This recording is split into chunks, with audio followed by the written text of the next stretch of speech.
pitch black staircases, elevators stuck open, static throughout the Super Bowl. I've never seen anything like this happen in a Super Bowl.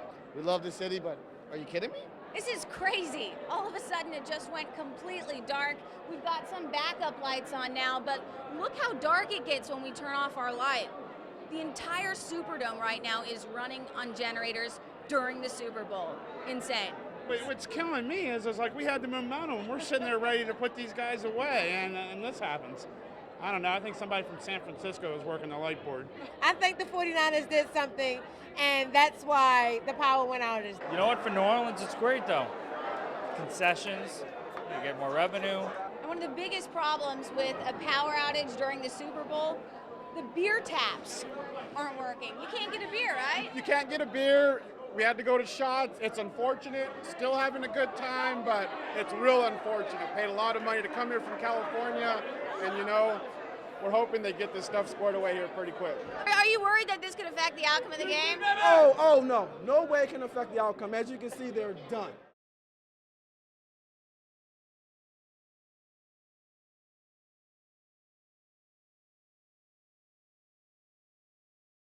Go Ravens! Hoorah! Go Ravens, it's going to be a domination from start to finish. We've been hunting birds for a while now. First, we took care of the Seahawks. Then we took care of the Falcons, and the next bird's the Ravens. In my house, we have 3 Redskins fans and 1 Ravens fan. Guess which son got to come to the game? The only Ravens fan in the house got to come. The 3 Redskin fans are sitting back at home, brother. Oh my gosh, that is a harsh parenting lesson right there. Good lesson. That's a good lesson. All right, so we're gonna play a little game. I'm gonna say a word, all right? All right. And you tell me the first thing that comes to mind, all right? Yes. Bad thing to do for me. 49ers. Suck. 49ers ain't losers.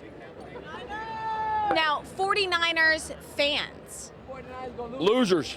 Nice, guys. Nice people. They're better than New England fans. Too quiet. Sorry Too for 'em. quiet. Yeah, just they gotta have more confidence. I'm just going off of what I'm seeing on the streets. It seems like there's a few more Ravens fans than 49ers fans. What do y'all think?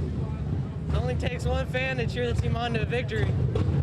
They're closer than we are. We made the trip and we're committed. So where are you from? All right. Look at this, turning the tables. I'm from WUSA 9 in DC. Where are you from? I'm from Bel Air, Maryland. Been in South Florida for 10 years. Now we're in New Orleans. You know that this is the microphone, not that. Oh. What do you mean? We thought all these were microphones. Ray Lewis. Old, done. Deer antler cheater. That was gonna be my next word. Deer antler. Cheater. Cheater. Big time cheater. Deer antlers. I need some myself. Get a grip, people. Phony. Look great on the wall. Who cares about deer antlers? So why was it so important for you to come down here for the Super Bowl? Because the Ravens made the Super Bowl, and it's Ray Lewis's last game, and it's a hardball bowl. It's a lifetime experience, and it's in New Orleans. Worth every penny? Well, it's worth all his pennies. Who's gonna win the Super Bowl?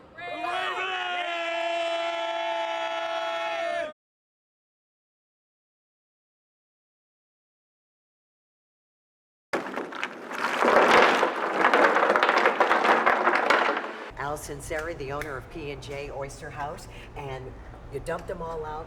Ralph says he wouldn't come anyplace else to get his oysters. What makes your oysters so good? Well, it's the growing areas in which these oysters come from. You know, we're blessed to have oysters in the Gulf states that are salty and fat like these. Like my son's shucking right here. We're blessed with this Mississippi River and the sweet waters of the Gulf. And business is sweet again after Mother Nature dealt P&J's a terrible blow. We do still have a business, and we're succeeding. And with the help of Mother Nature, we'll get back to where we were previous to that oil disaster. Al says I can learn how to do it. If I can eat it, I can open one, right? And I love to eat them. All right, so here's my knife. All right, and where do we start? At the hinge right here. There's the hinge. Perfectly off. Okay. Is that good? Yeah, that was good. Whoa. and then you kind of scrape the bottom there. It's good to eat? It's beautiful I to can eat? Yeah. Ah. Good and salty. I love it. So there is nowhere that you're going to have as many great oyster dishes as the oyster capital of the world in New Orleans. Fantastic.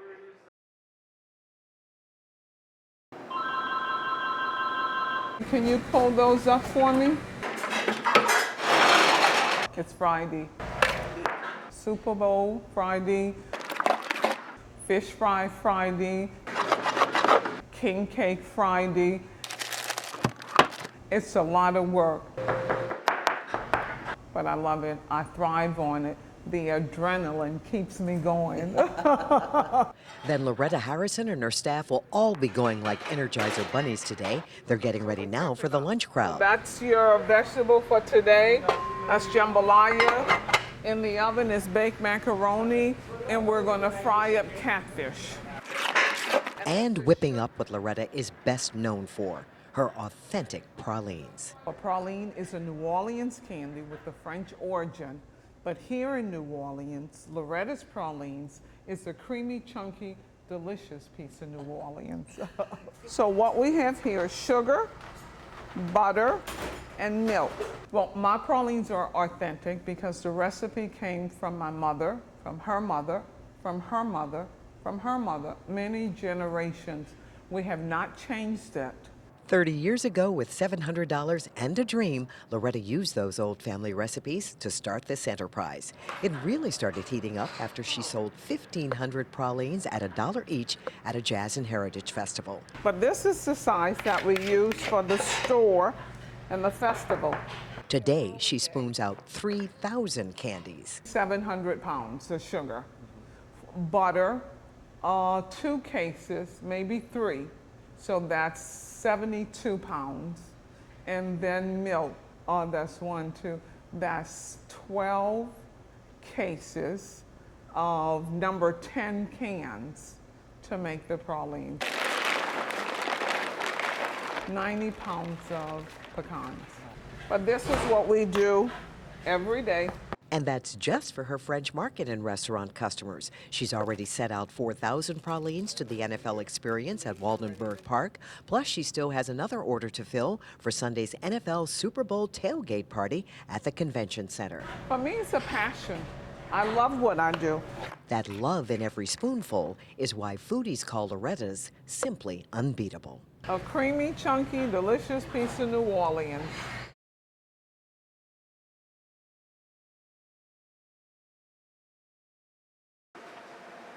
One food website boasts that dining is a passionate art form in New Orleans. One of the master artists is Ralph Brennan, a third-generation restaurateur.